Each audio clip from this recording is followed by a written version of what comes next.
लिए काम कर सकें, आपका स्कूल का बेहतर डेवलपमेंट हो, आपका एजुकेशन का स्तर बेहतर हो, इसलिए भी हम लोग विधायक चुने हैं। ठीक है, इसलिए आपको जब भी हमारी जरूरत पड़े आप बेहिचक हमें कहिएगा। कहिएगा ना? डरिएगा नहीं ना? ओके। आपके जितने भी गुरुजन है, पहला बात तो जान लीजिए, केवल आपके गुरु नहीं है, आपके भाई हैं, आपके अभिभावक हैं। इनसे पढ़ाई के अलावा भी इनसे पढ़ाई के अलावा भी आपको सहयोग लेना है। पढ़ाई को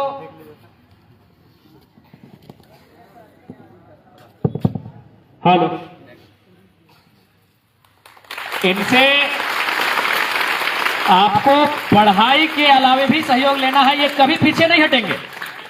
सपोज मान के चलिए आपके पास कलम नहीं है, आप स्कूल आ गए हैं, तो क्या अगर सर से आप कहेंगे कि सर एक कलम नहीं है, तो क्या आपको 5 रुपए नहीं देंगे? ये आपके अभिभावक हैं, ये आपके बड़े भाई के समान है। अगर महिला शिक्षक है तो आपकी बहन के समान है। आप इनसे पढ़ाई के अलावे सहयोग के साथ आगे बढ़िएगा। क्योंकि देखो प्यारे बच्चों, आज के दौर में आपके जितने शिक्षक खड़े हैं, आपकी जो शिक्षिकाएं खड़ी हैं, ये आप ही की तरह के परिवार से आते हैं। इनसे पूछिएगा कि मैडम बताइए 10 साल पहले आपका परिवार कैसा था, जैसा आपका है हमारा है। सर से पूछिएगा कि 10 साल 15 साल पहले जब आप शिक्षक नहीं बने थे तो कैसा था, आपकी माँ क्या करती थी, आपके पिता कैसे आपको पढ़ाए हैं। वही कहानी बताएंगे जो आपके माता पिता भी आपके साथ कर रहे हैं। बताएंगे ना?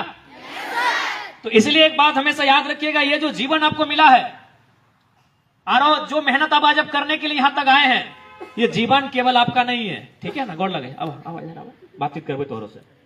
ये जीवन केवल आपका नहीं है प्यारे बच्चों, है क्या बाबू लोग? ये जीवन केवल आपका नहीं है। यदि आपको लगता है ये जीवन केवल आपका है, तो आप एक काम कीजिए, अपनी माँ को फोन कीजिए, माता जी को, और बोलिए माँ हम थोड़ा सा स्कूल में चलते चलते गिर गए हैं, पांव में चोट लग गया है। परेशान होगी कि नहीं होगी? परेशान होगी? भाई को फोन लगाइए, तुरंत अपने दोस्तों को फोन करेंगे कि हमको कुछ रुपए की जरूरत है, मेरी बहन को मेरे भाई को चोट लगा है। होंगे कि नहीं परेशान? तो इसका मतलब ये हुआ कि आपका जीवन केवल आपका नहीं है। जब ये जीवन आपका नहीं है, तो उम्मीदें जो आप ये बस्ते में जो बोझ है ना, इससे कई ज्यादा गुना बोझ आपको अपने परिवार का उठाना है। और आप वजन कौन उठाता है? जो सशक्त होता है। अब सवाल है कि सशक्त कैसा होना? शरीर से ही नहीं, मानसिक रूप से भी। जब आप अपने आप को मानसिक रूप से, शारीरिक रूप से सशक्त बनाते हुए अपने लक्ष्य को जब प्राप्त करेंगे, तो इस बस्ते से बड़ा बोझ उठाएंगे कि नहीं उठाएंगे? अपने परिवार का उठाएंगे ना? इसलिए आपके साथ साथ आपके माता पिता की उम्मीदें जुड़ी हैं। और बहुत हमको तो लगता है अधिकांश जो हमारे बच्चे हैं, हमारे जो छोटे छोटे, आप पता कीजिएगा, आपकी माता शायद कभी सपना देखी होगी कि हम शिक्षक बने, हम वकील बने, हम डॉक्टर बने, लेकिन उनके परिवार की स्थिति ठीक नहीं होने के कारण उस सपने को उन्होंने वहां छोड़ दिया। लेकिन आज भी वो सपना वो जिंदा रखी है, और उस सपने को आपके माध्यम से होते हुए देखना चाहते हैं। उस सपने को आपके माध्यम से होते हुए देखना चाहते हैं। इस बात को याद रखिएगा। इसलिए आप मन लगा के पढ़िएगा, क्योंकि ये पढ़ाई हमारी पूंजी है, ये शिक्षा हमारी पूंजी है। अच्छा, सपोज दैट थोड़ा देर के लिए हम मानते हैं कि चलिए हम मैट्रिक अच्छा नहीं करते हैं, इंटर अच्छा नहीं करते हैं, कॉलेज की पढ़ाई अच्छा नहीं करते हैं, तो कितने माता पिता ऐसे हैं जो आपको बिना पढ़े किसी बड़े शहर में आपको घर बना के दे देंगे, बड़े शहर में आपको आप किसी तरह का रोजगार या कारोबार बना के दे देंगे? संभव है? हम एक मिडिल क्लास फैमिली से आते हैं, ये शिक्षा ही हमारी पूंजी है। हम अगर शिक्षित होंगे तो हमारा कल बेहतर होगा। होगा कि नहीं? इसलिए इस बात को कतई नहीं भूलिएगा। हालांकि अभी जिस उम्र में आप हैं, आपको बहुत सारी चीजें आएंगी जो आपको रास्ते से हटाएंगी आपके ध्यान को। जैसे आप स्कूल के लिए आए तो आप देख रहे हैं कि कुछ बच्चे खेल रहे हैं, आपको मन करे चलो यार खेल लेते हैं। कुछ कदम आगे बढ़े तो देखा कोई चाय की कोई दुकान पे बैठा है, पकौड़ी खा रहा है, सिंगाड़ा खा रहा है, आपको कभी मन किया यार कहाँ स्कूल चल रहे हैं, चलो आज यही हम भी करते हैं। तो ऐसी बहुत सारी चीजें जब आप घर से स्कूल के लिए आओगे तो रास्ते में आपको दिखेंगी, दिखती है ना? लेकिन आप उन चीजों को हटा देते हैं, क्योंकि आपको भी मालूम है कि आज अगर वहां जाएंगे तो हम बेहतर बन के आएंगे। आप उन चीजों को भुला देते हैं कि क्या हो रहा है रास्ते में हमारे साथ मालूम नहीं है, लेकिन हमें स्कूल तक जाना है और बेहतर करना है। इसलिए आज मेहनत कीजिए। मेहनत इसलिए आज आपको करना है ताकि आपका कल का जो सवेरा आएगा वो बहुत सुंदर होगा और प्रकाश से सुसज्जित होगा। आज कभी कभी आपको लगता होगा यार क्या हो रहा है हमारे साथ, वही क्लासरूम, वही ब्लैक बोर्ड, वही सर लोग, वही पेड़, आपको लगता होगा, लग रहा है ना?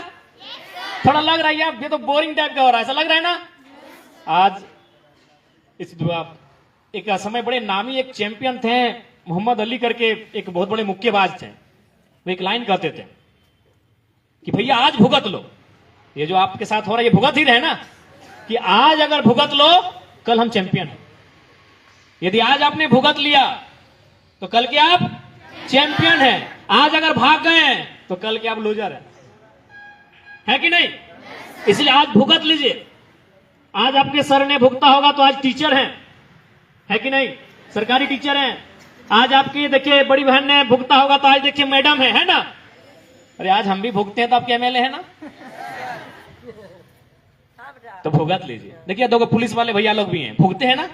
अच्छा पूछे तो इनसे कि क्या सुबह 4 बजे उठ के दौड़ने जाते थे कि नहीं? जाते थे कि नहीं? यार क्या सुबह सुबह का मौसम है, 4 बज रहा है, काहे परेशान होना, सूत जाओ रजाई ओढ़ के क्या। लेकिन इन्होंने रजाई को त्यागा, 4 बजे उठे, ग्राउंड में गए, खूब भागे, पूरा दौड़े, जंगल में, पर्वत में, पहाड़ में, पुलिस बन गए। सपना था पुलिस बनना, पूरा हुआ कि नहीं? आपके शिक्षक। तो प्यारे बच्चों आज भुगत लो, कल के आप चैंपियन हो।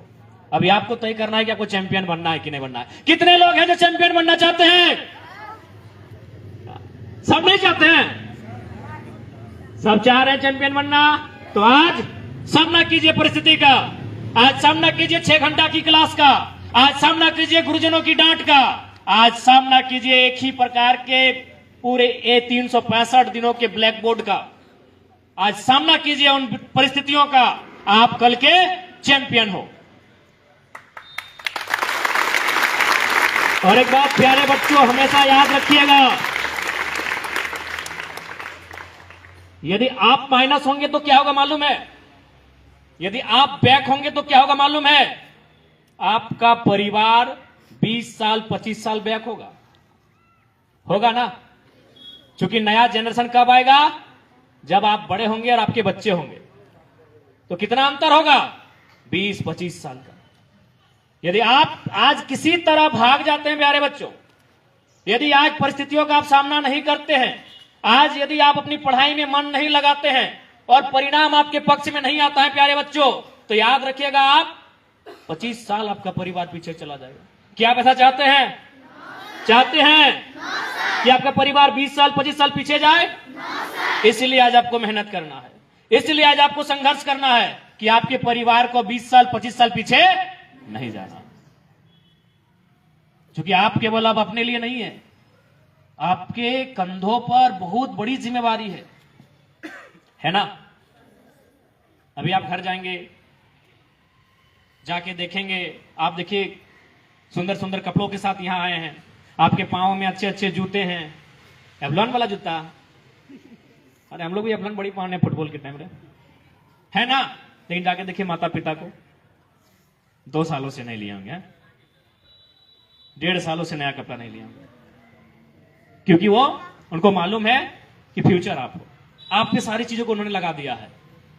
तो अब आपको भी बदले में कुछ देना है ना? इसलिए चूंकि हम थोड़ा सा लेट से आए हैं और आपका जाने का टाइम है, तो हम ज्यादा नहीं बोलेंगे, बस इतना ही कहेंगे, आप मन लगा के मेहनत से पढ़िए। आपके शिक्षक भी आपके साथ हैं और आपके एमएलए भी आपके साथ हैं। जहां हमारी आपकी जरूरत पड़ेगी हम आपके साथ हैं, ठीक है? जरूरत पड़ा तो आपकी क्लास में आकर हम आपको पढ़ाएंगे भी और फुटबॉल के मैदान में दौड़ाएंगे भी, है ना? अब जहां हमें ढूंढोगे हमें वहां पाओगे, हम ऑलराउंडर एमएलए हैं। आपके क्लास में हम घंटी भी लेते हुए पाए जाएंगे और फुटबॉल के मैदान में आपको दौड़ाएंगे भी, फुटबॉल किक भी लगाएंगे और बल्ला पकड़ के लंबा सिक्सर भी उड़ाएंगे, ठीक है? आप जहां हमें खोजोगे हम आपके साथ वहां पाएंगे। और एक बात, हम दूसरी की कहानी नहीं बताएंगे, आज आपको अपनी कहानी सुना रहे हैं।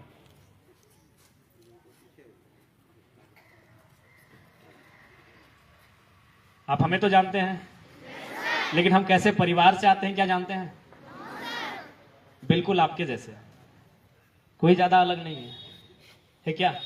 देखो ना, ऐसे पहले कहीं भी देखिए एमएलए जाते हैं तो टेनिस पहनते हैं, ऊपर से वो बंडी ना, बंडी कोट क्या बोलते हैं, लेकिन हम टी शर्ट में आए। हमारा परिवार भी आपकी तरह है बच्चों। हमारी भी दादी, चूंकि अब तो धान कटने लगा है, जब धान कटा नहीं था तो घास था, घास काट के लाती थी, बकरियों को खिलाती थी। हालांकि अभी हमारी माँ बीमार रहती है, लेकिन जब बीमार नहीं थी तो बारी से जो साग सब्जियां आती है उन्हें लेकर, तो चाची में घटिया लगता है, उसका बुधनी हटिया नाम है, वहां बेचने के लिए जाती थी। आज भी हमारा घर मिट्टी का घरौंदा है, मिट्टी का घर है हमारा। एक आवास मिला है जिसको वो इंदिरा आवास बोलते थे, अब तो प्रधानमंत्री आवास उसका नाम हो गया है। तो आज आपके एमएलए जो आपके बीच खड़े हैं, आपसे भिन्न नहीं है, आपसे अलग नहीं है, आप ही की तरह है, और आप ही की तरह घरों से होकर हम यहां तक आए हैं। क्यों आए हैं?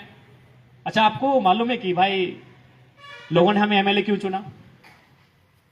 इसलिए नहीं चुना कि हम यंग हैं, 29 ईयर के हैं, हम दौड़ सकते हैं, अच्छा बोल लेते हैं। खैर अच्छा तो दिखते नहीं है। हमें इसलिए चुना कि हम पढ़े लिखे हैं। हम खुद अभी पीएचडी की पढ़ाई कर रहे हैं। लोगों को लगा कि ये बंदा, ये लड़का अगर जाएगा तो सदन में जब बात करेगा तो लोग सुनेंगे। लोगों ने हमें क्यों चुना एमएलए के रूप में? पढ़े लिखे हैं। पहली प्राथमिकता यही थी। सब यही कहते थे कि बाकी 80 एक तरफ रहे ना, जरा वहां तो जाएगा और मुद्दों को रखेगा तो लगेगा कोई मुद्दों को रख रहा है। इसलिए हमें चुना एमएलए के रूप में। और हम तो कोई विशेष नहीं है, पढ़े लिखे। तो इसलिए आपको पढ़ना लिखना है, मन लगा के पढ़ना लिखना है, क्योंकि ये पढ़ाई हमारी पूंजी है। हमारे पास, हम उतने बड़े संपन्न परिवार से नहीं आते हैं कि हम दूसरा कुछ सोचेंगे, है क्या? दूसरा कुछ सोचेंगे क्या? हमारी पूंजी है, पढ़ाई है, इसलिए आपको पढ़ना है। और उसमें किसी प्रकार की कोई कंजूसी ना हो, किसी प्रकार की कोई कटौती ना हो, ठीक है ना? देखिए यहां आप 4 घंटा, 5 घंटा, 6 घंटा समय दे रहे हैं कि नहीं? सपोज मान के चलिए, अब जहां सबसे मूल्यवान क्या है? टाइम है। टाइम इज मनी, सुनते हैं ना लोग, बोलते हैं ना टाइम इज मनी। समय सबसे मूल्यवान है। तो हम यहां 4 घंटा से 6 घंटा देते हैं ना, 10 से 4 बजे तक तो 6 घंटा हो गया। हम यहां 6 घंटा समय देते हैं, जहां अगर वहां से हम कुछ हासिल करके नहीं जाएंगे तो गलत बात है कि नहीं? हम यहां 6 घंटा समय देते हैं। भैया देखो, क्या आपके गुरुजनों ने आपको कहा कि जबरदस्ती स्कूल आइए? क्या कहा? आप इसलिए आए हैं चूंकि आप यहां समय दे रहे हैं और इसमें आपको हासिल करके जाना है। सपोज मान के चलिए, अगर किसी को पढ़ने में मन नहीं लग रहा है, तो मान के चलिए अगर वो डिसाइड करता है कि मन कहां लग रहा है, वो बोले ना हमको दौड़ने में मन लगता है, तो तुम अगर 6 घंटा दौड़ोगे तो इस राज्य के नंबर 1 रनर बनोगे कि नहीं? तुम ये कह रहे हो कि नहीं मुझे गाना पसंद है भैया, तो अगर तुम 6 घंटा, चलो तुम 6 घंटा दे दे, गाना है, तो क्या इस राज्य के नंबर 1 सिंगर बनोगे ना? तो मेरे इस कहानी का कहने का मतलब है कि जहां समय देते हो वहां तुम्हें एक्सपर्ट होना है। तुम समय अगर गैराज में देते हो, तुम समय अगर खेल के मैदान में देते हो, तुम समय अगर फुटबॉल में देते हो, तुम समय अगर क्रिकेट में देते हो, तुम पेंटिंग में देते हो, सिंगिंग में देते हो, माउंटेनिंग में देते हो, जहां समय देते हो 4 से 6 घंटा, वहां का तुमको एक्सपर्ट बनना है, वहां कोई तुम्हारा मुकाबला ना कर पाए, ठीक ना? जब समय दियो 6 घंटा, वहां अगर कोई तुम्हारा मुकाबला करेगा, ठीक बात है? तो जहां तुम समय देते हो वहां तुम्हारा कोई मुकाबला नहीं होना चाहिए, वहां तुम्हें निपुण होना है, वहां तुम्हें हुनरमंद, अकलमंद बन के निकलना है। इसलिए आज तमाम जो प्यारे बच्चे, आप सभी को हमारा यही संदेश रहेगा, आप मन लगाकर पढ़ें और अपने सपनों को पूरा करें। सपने सच होते हैं ना? बताओ, हमें देख के कोई बोलेगा कि हम विधायक हैं? बताओ, हम विधायक हैं? सपने सच होते हैं ना? बताइए, 2 साल पहले हमें कोई जानता नहीं था, आज हम आपके विधायक भी हैं, और छोड़िए राज तो छोड़िए, पूरे हिंदुस्तान के बड़े बड़े चैनल्स को खोलिए, कौन है हो जयराम महतो, है ना? सपने सच होते हैं ना? तो सपने देखिए और उस सपनों को पूरा करने के लिए संघर्ष करें। फिलहाल आपको आपका लक्ष्य होना चाहिए पढ़ाई लिखाई, आपका लक्ष्य होना चाहिए, आप वहां केंद्रित कीजिए और अपने सपनों को हासिल कीजिए, ठीक है प्यारे बच्चों? और हाँ, बढ़िया से छुट्टी के टाइम, चूंकि आने के टाइम थोड़ा सा उदासी होता है, प्रैक्टिकल है ना मत बोलो यार। आने के टाइम बोलता है यार स्कूल जा रहे, जैसे स्कूल का गेट करीब आने लगता है, जैसे जैसे शिक्षकों का चेहरा दिखने लगता है, यार कहाँ आ गए। लेकिन जब जाने का टाइम आता है गजब का फुर्ती होता है। यस या नो? तो जाने के टाइम ठीक है फुर्ती है, लेकिन आराम से जाइएगा, आराम से जाइएगा। कोई घटना दुर्घटना आपके साथ ना घटे, सचेत होकर सड़क के जो यातायात के नियम है आपने पढ़ा है, यातायात के नियमों को आप जानते हैं, कैसे पार करना है। छोटे बच्चे आपके साथ हैं, छोटे भाई बहन हैं, उनको कैसे पार करना है ये भी आपको मालूम है ना? तो हमको मालूम है जाने के टाइम आपको बहुत फुर्ती है, लेकिन फुर्ती में थोड़ा सा सोच समझ के, है ना? चलिए ठीक है, आपको आपके भविष्य के लिए, उज्जवल भविष्य के लिए बहुत बहुत शुभकामनाएं। और जब भी हमारी आपको आवश्यकता हो एक कॉल जरूर कीजिएगा। 9031701932 याद हो गया ना? अरे हम लोग याद कर लेते इतना अगर जल्दी कोई बोलता है तो। 9031701932। चलो तुम अपना कोई अपना 10 नहीं सुना, हम तुरंत याद कर देंगे। चलो तुम एक बार अपना मोबाइल नंबर सुना, हम तुरंत रिपीट कर रहे हैं, दो करके। कोई भी नंबर सुना? हाँ तुम्हारा मोबाइल नंबर क्या है सुना? हाँ 8340 181247 याद हो गया। रुक जाओ बेटा 8340 181247 ठीक ना? 8340 181247 तो याद करो, ताकि अभी कैच करने का ताकत है तुम में, कैच करने का। देखो हम तो तुम्हारे एज से पार हो गए फिर भी कैच कर ले रहे हैं, अभी तुम में कैच करने का ताकत है, कैच करो, है ना? चीजों कैच करो, याद करो। तो चलिए ठीक है, आप सभी को बहुत बहुत शुभकामनाएं। अरे 9031701932 ठीक है प्यारे बच्चों, बढ़िया से घर जाइएगा, अच्छा से पढ़िएगा और अपने ड्रीम को फुलफिल कीजिएगा, ठीक है?